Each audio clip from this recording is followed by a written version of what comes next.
Some thoughts on technology, artists, and society in the past, present, and future.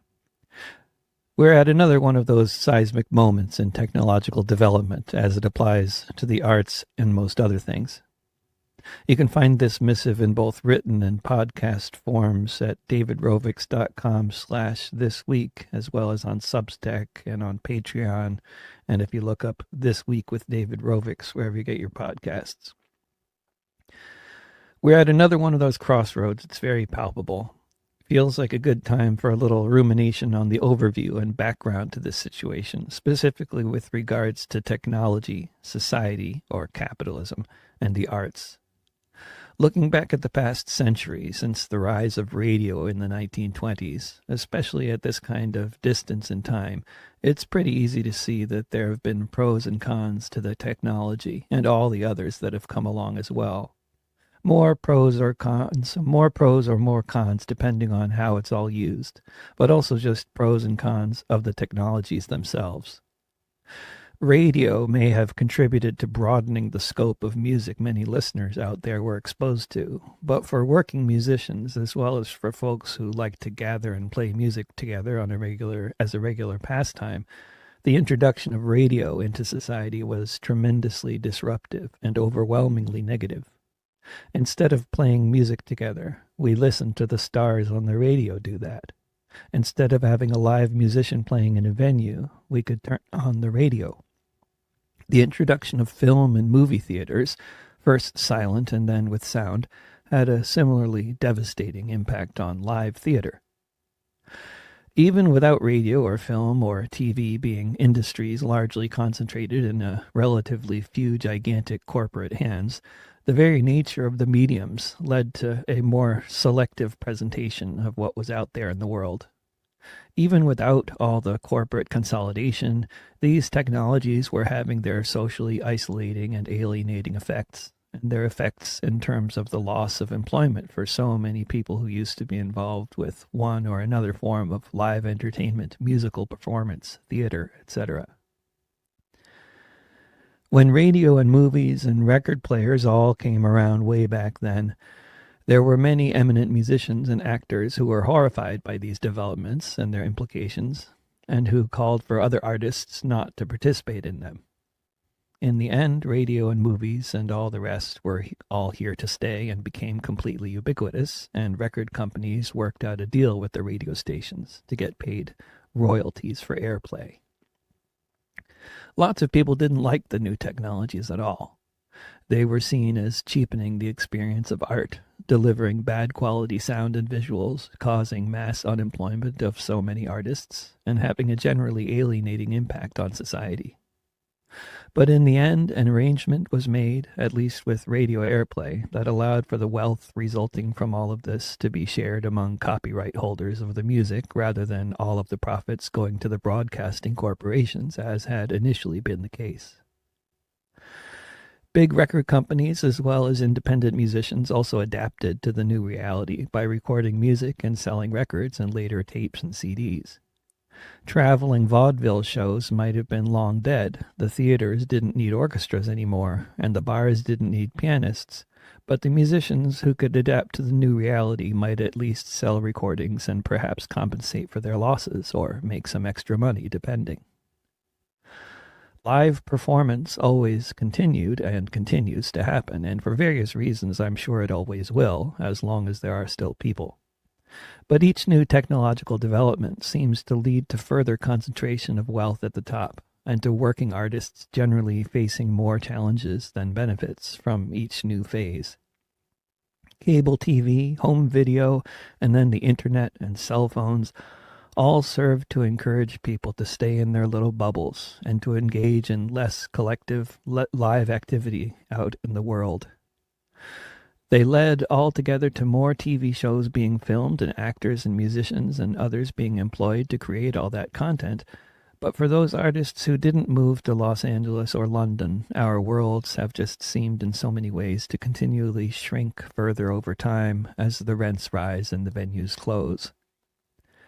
With the dominance of music streaming platforms giving anyone with an internet connection free access to virtually all the world's recorded music, suddenly the basis for survival for millions of artists, CD sales, vanished pretty much overnight for many, including for me.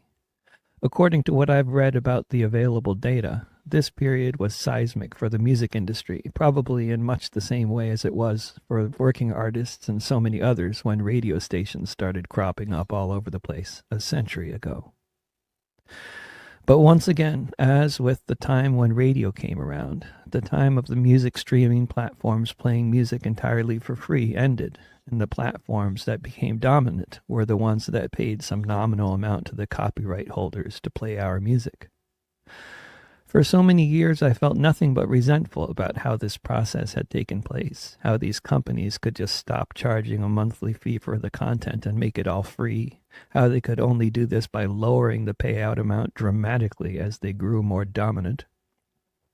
But now, of course, for anyone much younger than me, selling hundreds of CDs in a given month is a thing of fantasy, and those of us making a few $100s a month from streaming royalties are considered highly accomplished.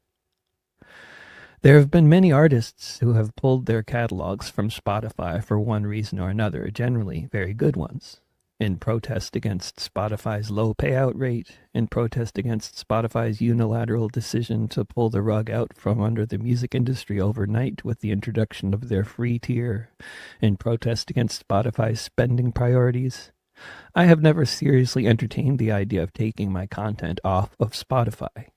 After already having my career dramatically undermined by their corporate practices 12 years ago, the idea of abdicating the money they send me every month and thus punishing myself further in order to make a point just doesn't make enough sense. Now we're at another one of those seismic moments along the lines of moments like the advent of radio or of the internet or of Spotify's free tier. Of the few working artists who survived all of that and are still on the tax rolls, a whole bunch of them are writing and recording jingles for commercials and soundtracks for TV shows, or they're licensing their music for such purposes. It seems very obvious that the rise of the AI-driven music generation platforms will drastically reduce the numbers of artists involved with any of that content creation. The ranks of session musicians will shrink to a relative handful. If it seemed very few people were taking up the project of learning how to play a musical instrument before, that tendency more and more in the direction of karaoke, or whatever we're calling it these days, will grow. We live in a very dystopic situation, under the rule of massive corporations that have a stranglehold on both of our ruling parties here in the U.S. These corporations are not being effectively regulated, to say the least. In any case, over time, although radio devastated live performance a century ago, at least the broadcasters eventually had to start paying some royalties. Later, although the free corporate streaming platforms similarly devastated the way so many independent musicians around the world had previously survived, eventually they started paying streaming royalties to sort of make up for some of the losses for some of the musicians. At this juncture, I feel compelled to say very earnestly that if there were a way to somehow banish the AI music-generating platforms from existence, this should be done. I would also like to see all the music streaming platforms be legally required to pay 1 cent per song streamed, which would immediately cause them all to re-erect those paywalls that came down 12 years ago. What at least might be realistic, because it would serve various corporate interests, would be for the music streaming platforms as well as the music generating platforms to pay more for the content they're using. But to consider that any kind of victory for artists would be very sad. Because what these AI music generating platforms are going to do to the arts at every level seems really impossible to get my head around, but it will be absolutely devastating. It's going to be huge, like as huge as ChatGPT has been in the world of business, programming, or academia. The idea of making any of this technology go back in the bottle seems very impossible. What seems possible, at least, if we lived in a functional democracy or had a big enough social movement to make such demands, is regulating the technology, controlling who profits from it, and having a system in place for making it feasible for a society to have musicians, journalists, and painters in it, even if they're all doing things that could otherwise be replaced by AI. In the absence of such a regulatory framework, in the context of the current big tech free-for-all, artists are faced with the choice of using these new AI tools or not using them. There are lots of good reasons not to use them. But I know so many people out there in the world who aren't artists, and for so many of them, using ChatGPT in order to be more productive is becoming the norm, and very much a required norm. I'm appalled to be saying it, but I have no doubt that this same phenomenon will soon apply to the arts as well, with platforms like Suno across the board, especially in relatively non-regulated environments like the US. This latest development once more underscores the necessity of establishing a society where profits from such technologies are shared equitably rather than hoarded among the trillionaires. These technologies are increasingly derived from the basic elements of what makes humans human, such as music, art, and reasoning.